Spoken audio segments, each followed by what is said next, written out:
It's been a while, but I'm back with another cancelled games video. I actually started working on this one years ago but never got around to finishing it. Today we're looking at 27 of the many unreleased PC games from the DOS era right up to the 2010s. Of course, the PC has many more cancelled games, and some of the multi-format ones appeared in other episodes of the series, which you can find in a playlist in the description. So let's check out 27 PC games that never saw the light of day. Starting off with the DOS game, Fate was being developed in 1996 by Dogbone Software with Intracorp Publishing. This was developed on the Build engine, which 3D Realms used to produce some of my favourite DOS first person shooters, including Duke Nukem 3D, Blood and Shadow Warrior. They made bold claims that Fate would be a groundbreaking FPS and would feature exclusive enhancements to the Build engine. In the story, the people of a planet called Lycurgia were under the protection and guidance of a mysterious powerful being which they called the Allfather or Alpha Thur. The Allfather makes a prophecy that an imminent disaster would endanger the planet's inhabitants, so many flee the doomed planet, forming a colony on a distant planet called Pimandros. Those who remain and manage to survive the disaster, which turned out to be a comet, feel a great deal of resentment towards those who left for abandoning them and taking the Allfather. This resentment builds over thousands of years as the two groups develop independently, until the Lycurgians, led by an insane ruler, use advanced technology to travel to the planet Pimandros to retake the Allfather. When they arrive, they find one Pimandrian colonist left alive after a terrible battle with the planet's indigenous people, who they quickly take hostage. This hostage is the player character. Despite this perhaps overly convoluted storyline, Fate looks like it could have been a great addition to the already impressive Build engine roster. The setting allowed for some interesting enemy types and level design, weapons included guns and heretic style staffs. The publisher Intracorp went bust before Fate was completed, so sadly it was never released, but there is a playable demo available online.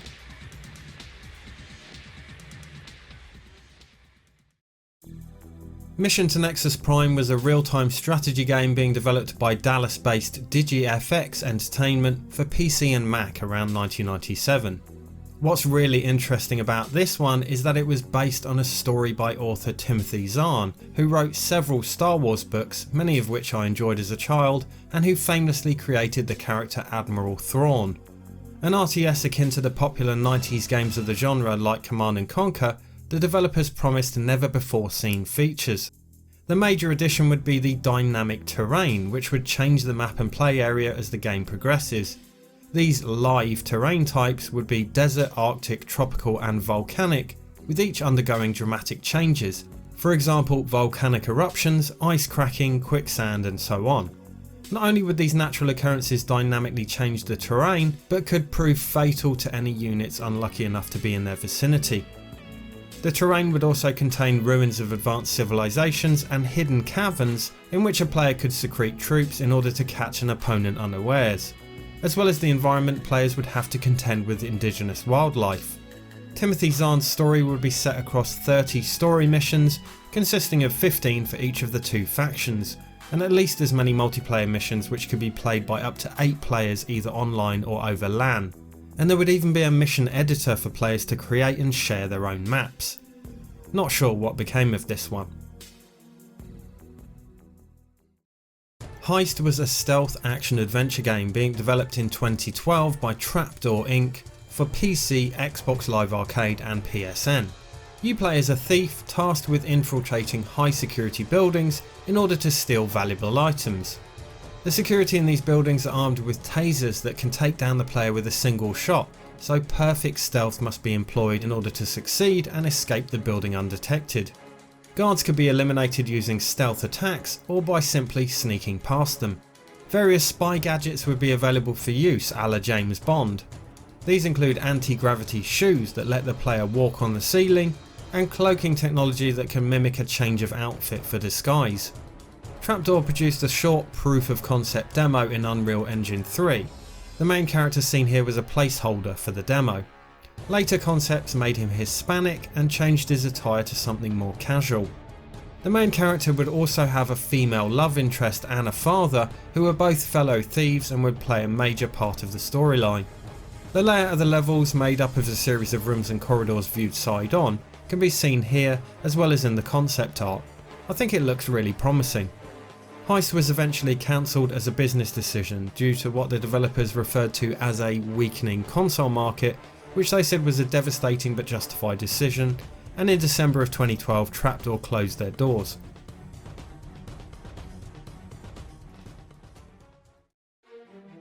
Shadow Realms was an online action RPG being developed by BioWare, planned for a late 2015 release, published exclusively on PC by EA. It was conceptualised in late 2013 as a 4v1 or asymmetrical multiplayer game like Dead by Daylight. Shadow Realms was set in a parallel realm, kinda like the Upside Down in Stranger Things I suppose, in which all manner of fantastical beasts reside, werewolves, zombies, wraiths and so on. A gang of teenagers discover this other realm called Embra and soon discover that they can wield magic.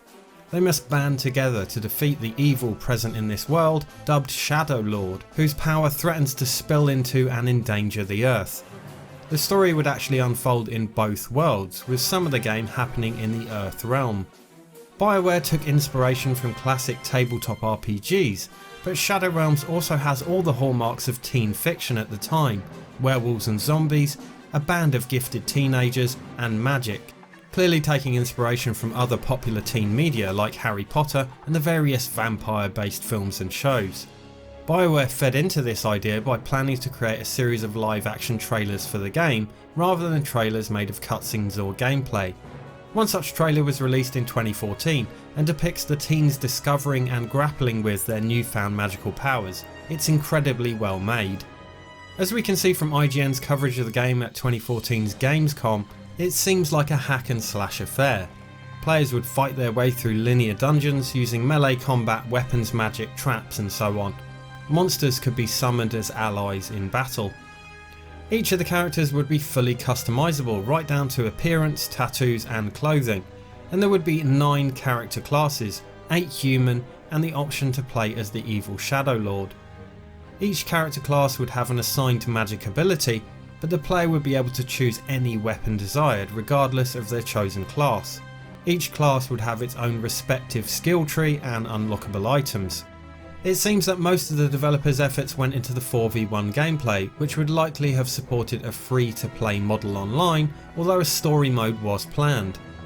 Unfortunately, testing didn't go as BioWare had hoped, with many finding the combat lacking depth. The reception at Gamescom in 2014 where this footage was shown wasn't exactly buzzing either. BioWare took the feedback on board and strived to improve the depth of the gameplay, but unbeknownst to them, EA had begun to lose faith in the IP. In January 2015, it was officially cancelled, which BioWare announced publicly the following month.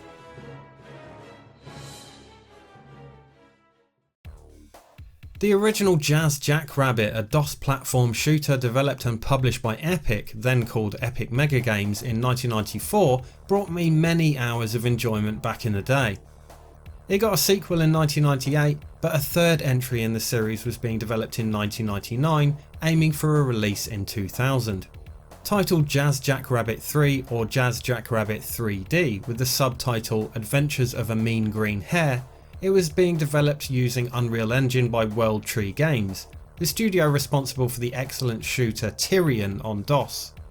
This would be Jazz's first foray into the third dimension. The gameplay was essentially the same platforming shooter action as the previous 2 entries in the series, but in 3 dimensions.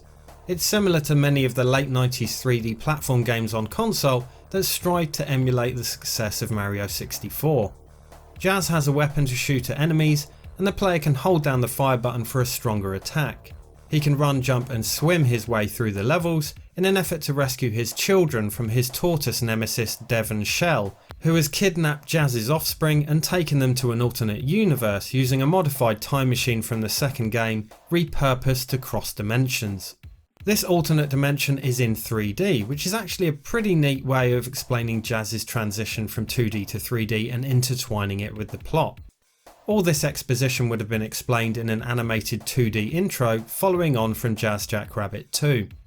Although the demo only includes Jazz as a playable character, in the final game it was planned to also include his brother and sister, Spaz and Laurie. If you're British, you'll know how poorly the name Spaz has aged. Coins found throughout the levels could be spent on upgrades to Jazz's weaponry. The currently selected weapon is displayed as an icon at the bottom left of the screen. Adjacent to this is his health bar, displayed as a carrot, and carrots can also be found throughout the levels which replenish his health.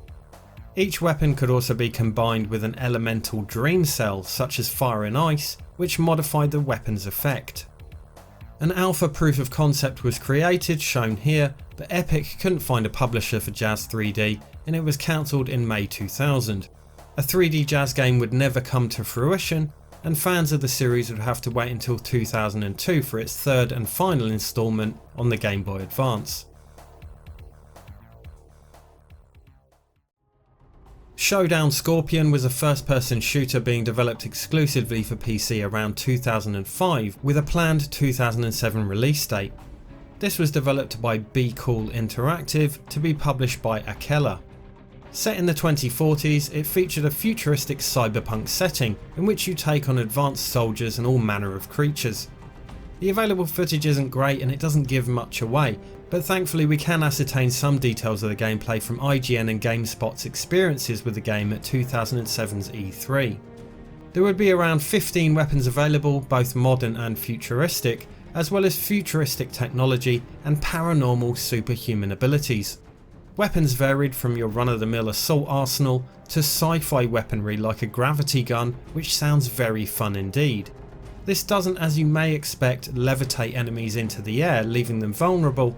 Instead, it creates a gravity ball which repels any nearby enemies away from it. Abilities included the power to enter a Max Payne style bullet time state which slows down enemies, and the ability to force enemies to fight for you.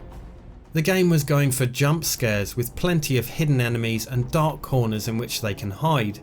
The game let you play all guns blazing or stealthily, slipping through the shadows and using silenced weaponry. The footage clearly shows that they were going for a dark, dimly lit atmosphere. Showdown Scorpion was Be Cool's first project and it proved to be too much for them, so the game was cancelled. They did subsequently release a game called Scorpion Disfigured in 2009 on PC, which was also a first-person shooter. Despite being an entirely different game, it shares a lot with this game. For example, both have Scorpion in the title, are futuristic first-person shooters, and both have superpowers including the ability to slow time. It's also reported that it used some of Showdown Scorpion's assets. Fallen Frontier was a 2D side-scrolling shooter being developed by Moonshot Games, headed to PC as well as PSN and Xbox Live Arcade. Moonshot Games was founded in 2009 by former Bungie employees, and Fallen Frontier was first shown at PAX East in 2011, planned for an early 2012 release. The story is set in the 25th century in Alpha Centauri, the closest star system to our own. Thanks to that century's advanced technology, the 4.2 light-year journey from Earth takes a mere 25 years, with travellers entering suspended animation. For comparison, NASA said that it would take Discovery over 148,000 years to make this trip. The player or players in co-op would run around the levels blasting enemies and drones.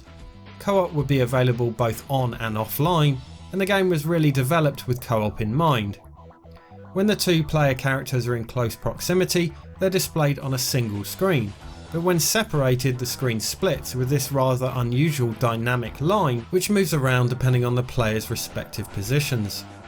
The players also have a grappling hook to propel themselves upwards to reach platforms, perhaps inspired by Bionic Commando.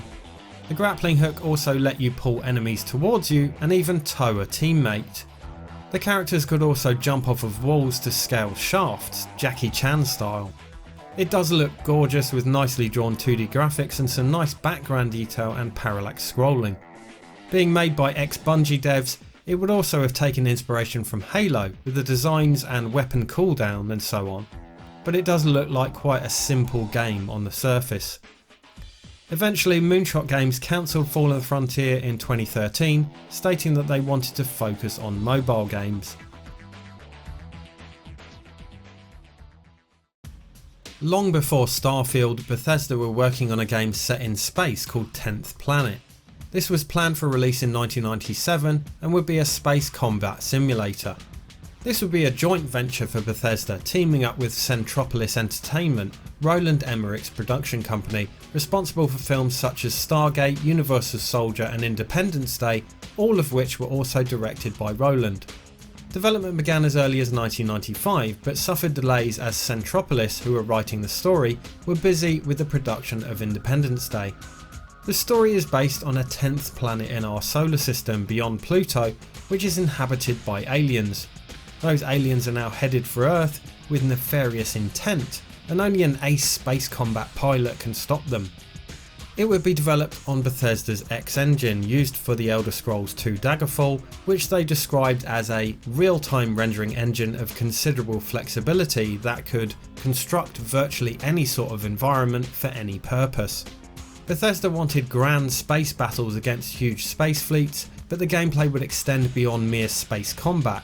There would be strategic aspects to the game too, like managing resources and personnel, with the player essentially acting as general of a solar system wide war. In true Hollywood style, a third company, XL Translab, was brought in to create high quality cinematics for the intro and cutscenes.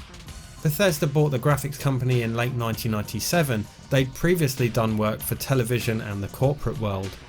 The intro that they created was very impressive for the time, perhaps too impressive because 10th Planet's artists were concerned that its quality would outshine the in-game visuals, making them look poor by comparison.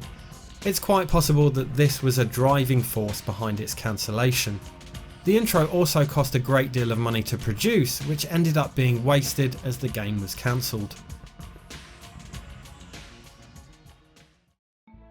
The Unseelie was being developed in 2004 by Australian studio Kawow to be published in 2005 by Octagon.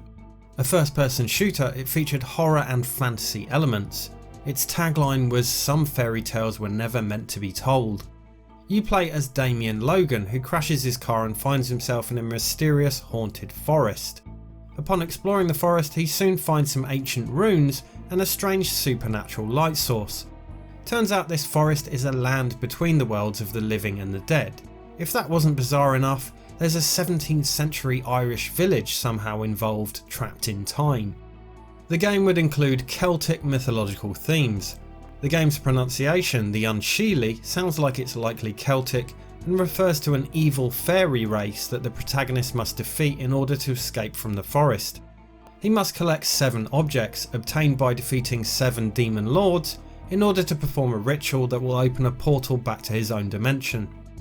The concept reminds me in some ways of Raven Software's Heretic and Hexen, combining fantasy and mythology with first-person action. The game would feature 30 stock weapons and also allow the player to craft weapons using raw materials found in the forest. One weapon in the gameplay footage looks like a magical staff, again reminiscent of Heretic. Magical powers would also be available harnessing the elements, and enemies would have certain vulnerabilities. These elemental powers would also extend to puzzle solving. Experience points earned would translate to new weaponry and upgraded skills. There are 2 meters at the bottom of the screen which look like a blue meter for magic and red for health.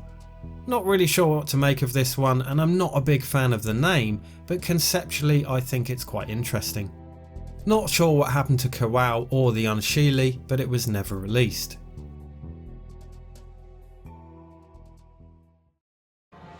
Nexus: The Jupiter Incident was a science fiction RTS developed by Hungarian studio Mythis, released on PC in 2004. Set in the 22nd century, it focused on space battles and ship management, with a variety of spaceships taking part in battles set across several star systems and with multiple alien races. Shortly after its release, Mythis planned a sequel, Nexus 2, but they decided to change tack. Instead of being another real-time strategy, this time it would be a space combat action game. Mythis had another scrapped project called Warp, which was a space fighter pilot action game, so they basically tried to repurpose it for Nexus 2, or perhaps more accurately, this game was an amalgamation of both ideas. Publisher HD Interactive thought the concept was too different from Nexus, so sought to reuse the name from the abandoned Warp project. Mythos created this tech demo in 2005, but HD Interactive left the project due to financial difficulties and Mythos closed not long after. Chroma was in development at some point prior to 2014, developed by Harmonix Music Systems and Hidden Path Entertainment. That's an interesting combination when you consider their histories. Harmonix are famous for creating rhythm games like Guitar Hero and Rock Band, and Hidden Path for creating Counter-Strike Global Offensive. So yes, Chroma would be a rhythm-based first-person shooter. The concept is absolutely fascinating, albeit admittedly flawed. The game would be an online arena FPS, with weapons being fired using Guitar Hero style rhythm prompts. Harmonix had been keen to apply the use of music in games to other genres for some time, and I suppose first person shooters were an obvious starting point given the genre's popularity.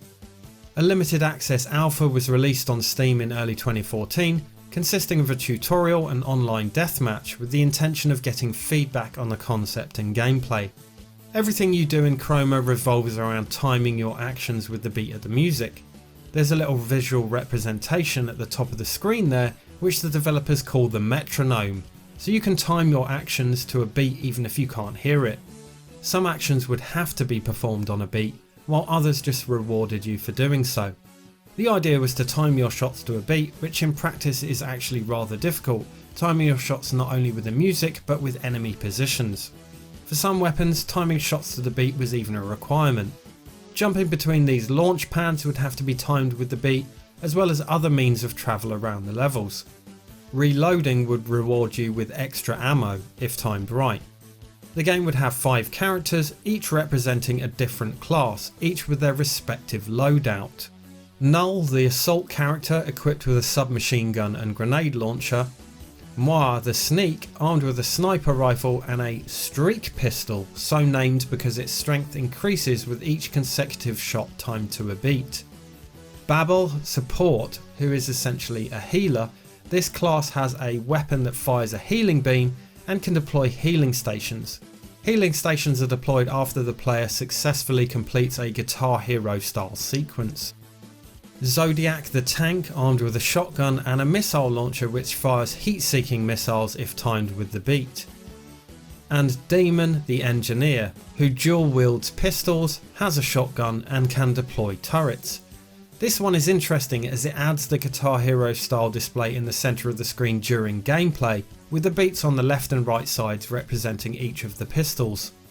I'm sure you'll agree, Chroma looks wonderful. I absolutely love the art style and colour palette, perhaps reminiscent of some other rhythm games rather than first person shooters, kind of a futuristic vibe with loads of neon. Sadly, the gameplay was never going to work. The alpha had a lot of negative feedback from testers who found the whole concept awkward. Chroma wasn't the saviour of the rhythm genre they wanted it to be, and it was cancelled. Harmonix did reuse some of the concepts though for their 2019 game Audica, which combined shooting with music in a similar way. Cleric was a first-person horror game being developed by Plutonium Games with initial plans to release in December of 2003, although they didn't have a publisher lined up. There is some footage but it's not the best quality, but there are some nicer screenshots on gengamers.com. The gameplay would blend survival horror with first-person shooter action, as well as puzzle and RPG elements, and used the Serious Sam engine. Despite using this engine, the developers stated that Cleric wasn't really a first-person shooter, although it did include elements of the genre in its gameplay. RPG elements would include interactive dialogue with conversation trees. The game was set in Russia in the 16th century, where the dead have risen from their graves and women are going missing. It promised a huge play area, mostly set outdoors in snow-covered woods. The name Cleric hints at religious overtones, and indeed the main character was a priest investigating the disappearances and trying to quell the undead uprising. The priest would also be having a crisis of faith, and the story would delve into his struggle with his wavering beliefs. Plutonium cited several influences for Cleric, including Russian folklore, The Exorcist, zombie films, Resident Evil, Thief and the Bible, quite the combination. Cleric would have 4 different endings depending on the player's choices throughout the game, and they promised that the entire game's choices would affect this ending, not just those made towards the game's end. The weaponry available was of course fitting for the time.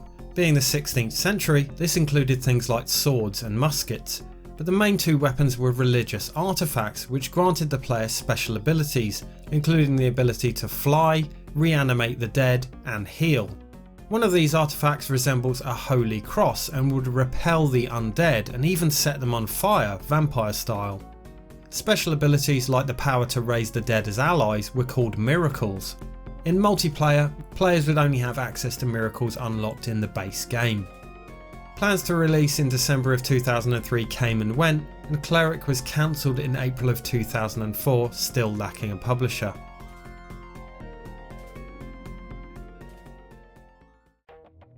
The Island of Dr. Moreau was an adventure game based on the H.G. Wells book, being developed by French developer Haiku Studios to be published on the PlayStation and PC in 1997 by Psygnosis.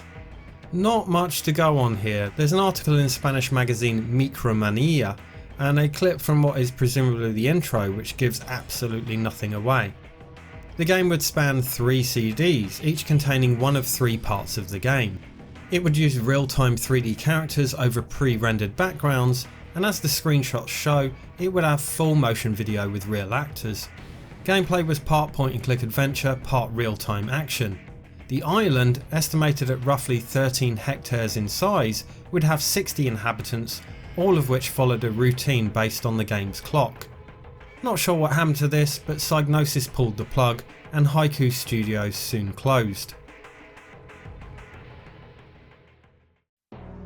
Citadel of the Black Sun was a DOS game being developed in 1988 and 89 by Golden Goblins, a studio under the Rainbow Arts umbrella. This was an RPG being created for Strategic Simulations Inc., aka SSI in the US, known for publishing games for home computers like the C64, Atari ST, Amiga and Apple II, as well as DOS. Rainbow Arts published some of their games in Europe, so there was an existing relationship prior to the development of this RPG. SSI published games include Dungeons & Dragons and Eye of the Beholder, and much like these games, Citadel of the Black Sun would also have a fantasy theme, featuring the usual suspects: wizards, orcs, dwarves, dragons and so on.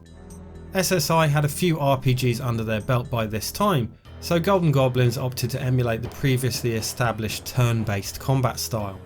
The game is isometric, and the game world was fully open for the player to freely explore.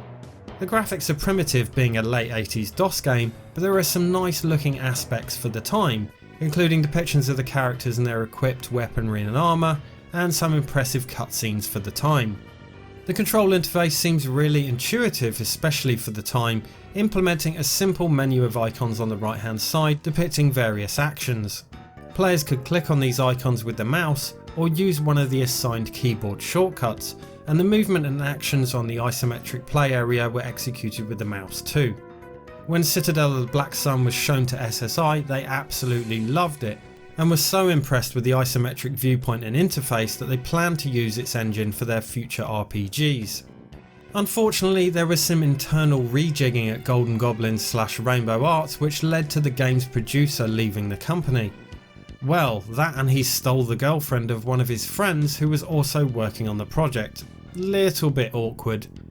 This was his concept and vision, and despite the project being reportedly 70% completed by this time, the game was abandoned.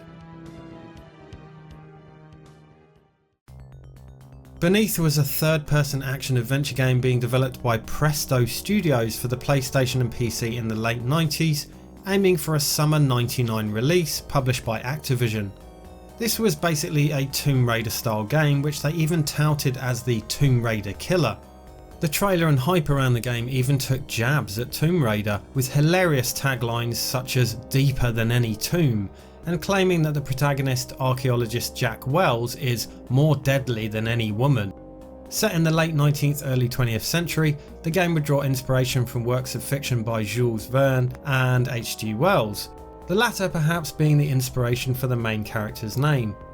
This time period allowed the story to delve into undiscovered civilizations, etc., more than a modern setting would. The plot would involve Jack tracking down his missing father, also an adventurer, and in the process unearthing an underground society. Presto sought to right what they perceived as Tomb Raider's wrongs, creating a richer story and having more intuitive controls. The trailer isn't much to go on. It shows Jack swinging on a rope, Jack hanging from a rope, and Jack jumping from a rope. Fun times indeed. Jack would have a grappling hook at his disposal, which would play a large part in the game, and seemingly played a huge part in the trailer. The full game would have had 12 levels spread over 3 separate lost civilizations. In the end, Beneath was too ambitious a project and competition was too fierce, and Presto cancelled the game before closing altogether in 2002.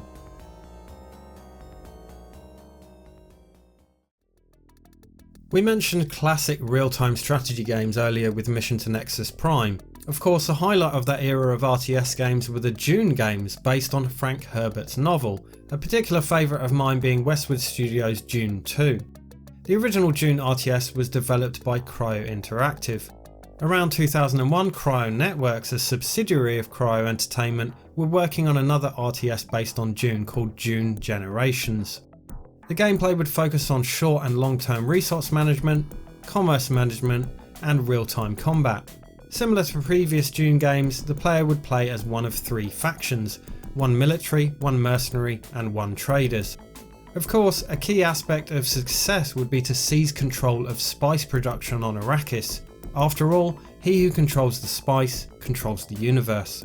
Cryo went under in 2002, not long after they released a terrible game based on Dune on the PC and PS2, which was not at all well received, so Dune Generations died with them.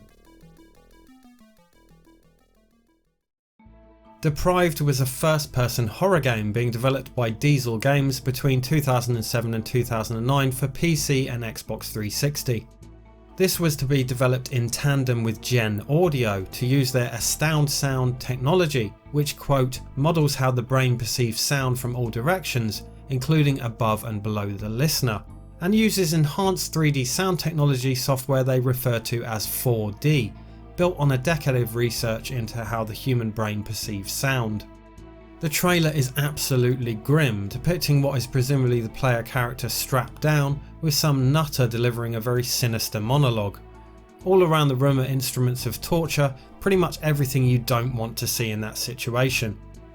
If the sound technology was as good as they were claiming, this would have likely been terrifying.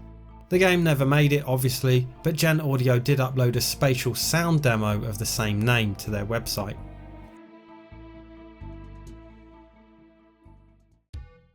Seed was a first-person shooter being developed by Hungarian team Humansoft in 1998. They wanted to create a first-person shooter on PC that felt more like a console game. Details are thin on the ground for this one, as all that I can find is an article from the July 1998 issue of German Power Play magazine. Humansoft developed an engine for the game which had some nice lighting effects, which you can see from the shadows cast in the footage. Powerplay's article even goes far as stating that Seed would bring light and shade to the first-person shooter scene to an unprecedented degree. These lighting and shadow effects would actually inform the gameplay rather than be mere visual effects, with shadows solidifying into monsters and characters visible only in certain lighting and so on. The story riffed on this idea too. The world has been plunged into darkness and eternal shadow. Although the game doesn't look like it would have broken the mould, I do find the idea of incorporating light and shadow into the story and gameplay an intriguing concept. Despite the little information on Seed, there is a beta online if you want to try it. Babylon 5 Into the Fire was a space combat simulator based on the sci-fi TV show being developed by Yosemite Entertainment in 1998 and 1999. Sierra would publish, aiming to release in the late spring of 2000. There was an episode of Babylon 5 of the same name, but it's unclear whether the two would have any relation beyond that, although I'm fairly sure they wouldn't. It would be considered canon though, set 2 years after the end of season 5, with many of the show's cast members reprising their roles in live action footage using actual sets from the series, and Babylon 5 director Janet Greek overseeing these FMV cutscenes. Prosthetic makeup company Optic Nerve Studios even came on to do the alien makeup as they did for the show, and Christopher Frank, composer of Babylon 5's music, came on to create an original score for the game. Players would pilot a Star Fury fighter craft, advancing in rank through experience, eventually commanding entire fleets. The trailer states, "Star Fury pilots wanted." While Earth Alliance ships like the Star Fury would be available in the main campaign, all manner of alien ships would be available to pilot in multiplayer. In September 1999, Sierra cancelled the game after some internal reshuffling. Sticking with the extraterrestrial theme, Alien Intelligence was a strategy game being developed in 1997 by Flatline Studios to be published by Interplay. The USP of this game would be the simultaneous space and ground battles. I've seen this described as a turn-based strategy and compared to Master of Orion, but the trailer footage looks more like real-time strategy to me. The player would manage units both on land and in space at the same time, while researching new technologies, managing colonies, and contending with pirates and national environmental threats. The trailer also promises distinct alien races, random events such as asteroids and black holes, and a huge universe of planets. Planets would feature 5 different types of terrain with varying weather conditions. The customization would have been considerable, with the characters and also the ships, whose customization options would allow for 10,000 ship designs. There would also be a large tech tree with over 190 technologies to research across 8 disciplines. Publisher Interplay shut down the project, although I'm not sure of their reasons. Hired Guns was a tactical first-person shooter being developed by Devil's Thumb Entertainment, a developer under the DMA design umbrella, and would be a sequel to DMA's 1993 game of the same name, published by Psygnosis on Amiga and DOS. Those that don't know DMA by name will certainly know them by their work, having created Lemmings and Grand Theft Auto, later morphing into Rockstar North. The original Hired Guns was a role-playing game. Although this was first person, it was presented in the classic dungeon crawler style.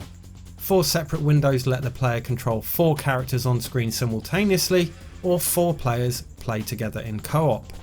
Developed using Unreal Engine, the Hired Guns reboot was in development in the late 90s to release around the year 2000 and would again be published by Psygnosis.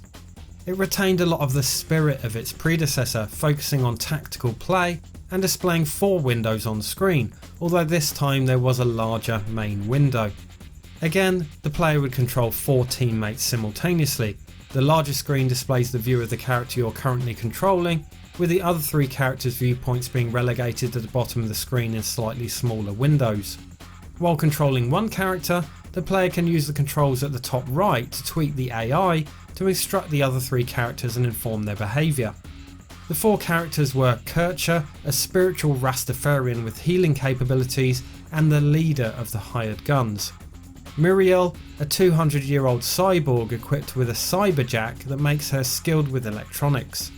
Rorian, a former soldier with a zoom lens optical implant, and Osverger, who has superhuman strength, the brute force character. The aim was to select the character best suited to each situation and mission based on their respective strengths. As you probably guessed from the character bios, Hired Guns was set in the future. The story is set after humans have fled an uninhabitable Earth to colonise distant star systems, an exodus facilitated by 3 corporations. The corporation's greed leads to some unhappy colonists, so it seems corporate greed lasted well beyond life on Earth, a sadly very believable scenario. After the colonies get together and form their own militias to fight back at the corporations, they hire teams of mercenaries, including the titular Hired Guns. The trailer states that the story would span multiple galaxies. Devil's Thumb aimed to create a much more colourful game than most other first-person shooters on PC at the time, like Quake and Unreal, so used a diverse colour palette when developing Hired Guns. The game would feature 30 enemy classes, including humans, robots and aliens, and 17 weapons, all of which are in the beta version of the game, which is quite far along. And of course there's multiplayer deathmatch. Devil's Thumb were acquired by VR1 Entertainment in 2000, and Psygnosis gave up on the PC market. Whoever made the decision, Hired Guns was cancelled despite reportedly being almost finished. There's a pre-production beta available online if you want to try it out. Forgotten Castle: The Awakening was a DOS action RPG being developed by Twin Dolphin to be published by Electronic Arts. The planned release date was October 1993, as we can see from an article in Edge magazine.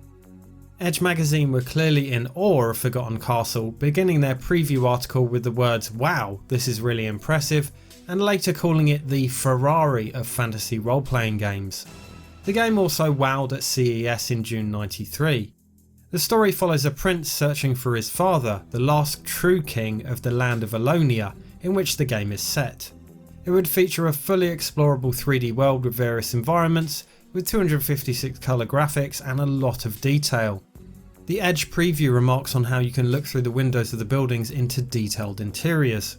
Screenshots depict aspects such as an impressive use of perspective and environmental touches such as falling water. Unlike many of its contemporaries, it would allow fully independent 3D movement. At the end of the day, the project was just too ambitious for such a small team. It would have spanned 9 floppy disks had it been released. It seems that one of Forgotten Castle's downfalls was its engine, which wasn't nearly as well realised as its visuals. Delays in finishing the 3D engine led to a major investor withdrawing, so the game was scrapped at around 60 to 70% complete. Project Overdrive was a first-person open-world game by Russian developer Vistage. Development began in 1999 to be published in 2000 or early 2001 by Buka Entertainment. The game was set in a huge open world, a city to explore and do as you please, which the developers stated would be several hours across. The city was well populated with people going about their daily routines. The story starts with the protagonist being released from prison with very little to his name. He soon dips back into the criminal underworld, doing small jobs for former acquaintances. These start off slowly, like simple courier jobs or being a bodyguard, and progress to more serious crimes like assassination. Project Overdrive had 2 main gameplay aspects, shooting and driving, much like the 3D Grand Theft Auto games. This would have predated Grand Theft Auto 3, which released in October 2001 by some months. The similarities are obvious, but although Project Overdrive still looks decent for its time, it would no doubt have been overshadowed by GTA 3, but the parallels are clear. It does look nice for the time, probably better in these screenshots than the available footage. Vistage promised a huge world with no load times even when entering the interiors. They also claimed that every single building in the game could be entered, which is impressive if true. They also promised intelligent reflections and shadows and destructible environments. Destructible environments extended to pretty much everything in sight, so cars, furniture, anything could be smashed to bits. The cars in the game which you could buy or steal would have limited fuel and so would need to be periodically filled up. Money earned doing jobs for organised crime would earn you cash, which could be spent on weapons, cars and even property. The majority of missions weren't set in stone but generated by AI, so each playthrough would be different and non-linear. This also meant multiple ways to complete the game. There is actually a playable prototype of this available online, which is apparently quite far along and contains many of the promised features. Perhaps this was the alpha, which the developers said didn't live up to expectations. The game was cancelled around when it was initially planned to release in early 2001. XCOM Alliance was a strategic first-person shooter in the XCOM series. The trailer states that it would release in 2000, but this was in development for quite some time, first conceived in 1995 with development starting in 96. Development was handled by 2 teams at Microprose whose ownership was passed around during the game's development. Unlike the usual XCOM strategy games, gameplay would be first person and revolve heavily around shooting, although it did retain many of the franchise's staple qualities such as squad-based combat with an emphasis on team management and tactics. It was developed using the Unreal Engine. The story was set in 2062 between the events of Terror from the Deep and Interceptor. A research vessel unexpectedly travels through a wormhole near Mars, ending up stranded 60 light years from Earth. The game would introduce many new alien species to the franchise, including one with which the humans form an alliance, hence the game's name. They ally with these aliens who are engaged in a war with the aliens from XCOM UFO Defense. From the small amount of footage available, it looks like the team would be taking on hostile alien forces in battles taking place in space, on ships and space stations, and alien facilities on distant planets. As well as a story campaign, there would be several multiplayer modes including deathmatch. As I mentioned, ownership of Microprose was passed around during development. From 1995 to 1998 it was owned by Spectrum Holobyte, then bought by Hasbro in 1998. Hasbro cancelled the game in 2000, but when Infogrames bought Microprose in 2001 the game was briefly believed to have resumed development until its final cancellation in 2002. Another space combat game here, Pilot X, was a space combat adventure game being developed around 2009 by Tornado Studios for PC, PS3 and Xbox 360. In the futuristic setting set across the galaxy, you take on the role of a pilot in a small starfighter.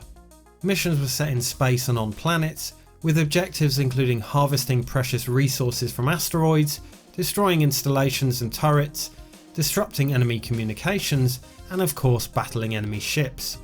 Gameplay is from a third-person perspective behind the ship. Weapons included guns and missiles, with the ship obtaining upgrades throughout the game including improved firepower and shields. The ship can change configuration on the fly to suit the situation, dynamically altering its appearance almost instantly. The game seems similar to combat flight sims like Afterburner, so very arcadey, which isn't a bad thing in my book. Although the gameplay probably didn't provide much that we hadn't seen before, it certainly looks pretty, with the missions set in space looking particularly striking. Not sure what happened to Pilot X, but it's possible that Tornado couldn't find a willing publisher. Captives was a real-time strategy game being developed by Impressions Games in 1996 and 1997 to be published by Sierra in June 1997. The story sees you taking on the role of Dak Ransom, a quote, professional hostage rescuer, tasked with rescuing captive hostages from aliens on a distant planetary colony. It looks like this would be done by using various forms of armed vehicle. The trailer shows a bit of gameplay, but it's the available screenshots that show how the game would actually look. It's isometric, with a portion of the screen on the left being taken up with an interface. An article in the May 1997 issue of Next Generation magazine describes it as a blend of real-time strategy with elements of Lemmings and Choplifter, which sounds like quite a bizarre combination.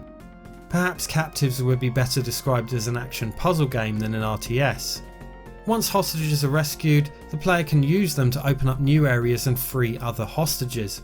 There are 4 types of captives: civilians, engineers, scientists and soldiers, each of which have unique abilities. This is likely where the Lemmings gameplay comes in, and I'm assuming that the icons on the left have something to do with these different captive types and how they're deployed. One magazine preview wrote, "Saved captives give strategic depth to the game as they add new functions to gameplay." The game would have 25 levels and there would be a finite number of each captive type in the game, although the developers stated that each mission would have multiple solutions. The levels look quite lively, with alien enemies including mechs, what look like Fallout style robo-scorpions, and even huge robots resembling the Sentinels from X-Men. The developers planned a multiplayer mode with a level editor to follow after release. I'm not sure how far along Captives was when it was cancelled, nor the reasons. A shame really, as this is certainly an intriguing concept for a game.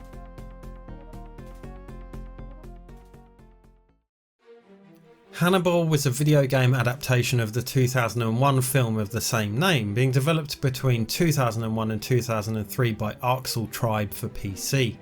The trailer suggests a release date of the second quarter of 2003 was intended. The player would control Clarice, the FBI agent played by Jodie Foster in The Silence of the Lambs and subsequent films, but was replaced by Julianne Moore in Hannibal. Despite this, the character doesn't seem to be modelled on either actress. Reportedly, Anthony Hopkins' likeness wouldn't be used either. In the trailer, Hannibal is wearing his signature mask, so the details of his face are obscured. A bit strange for a film licence, but there you go. Still, the story would parallel that of the film, although Arxel planned to embellish the story a fair bit with tweaks to the storyline as well as outright changes.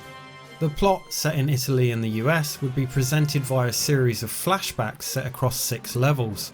Sprinkled in would be elements not in the 2001 film but drawn from previous works in the series, such as plot points to build on both Hannibal and Clarice's backstories. They planned to include stuff that wasn't established lore too, like delving into the origins of Hannibal's disturbed behaviour. The game ran on Monolith's Lithtech Jupiter engine, a later version of which was used for 2005's Fear. Gameplay is first person, and from the footage seems to play much like a survival horror. The player would be able to collect and examine evidence and interrogate suspects, as well as of course engage in some gunplay. Going in all guns blazing wouldn't be the best tactic though, as killing a suspect may result in vital clues being missed, so Clarice would also be armed with a taser and could call in FBI backup. Characters in the game would also react differently to Clarice depending on her approach to the situation. For example, whether or not she presented her FBI credentials when approaching the character, whether she approached them with a gun drawn and the like.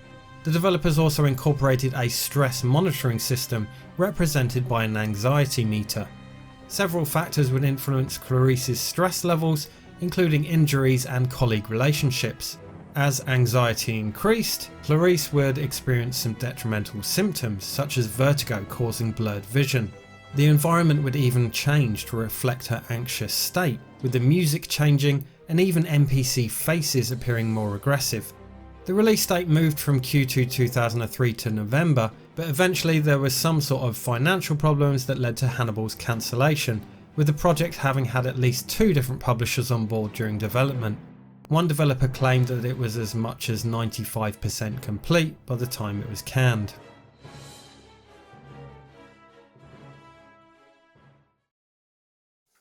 So that was 27 of the PC's many cancelled games. Any here that tickled your fancy? Let me know in the comments. Thanks for watching. You can find the rest of my cancelled game series in this playlist.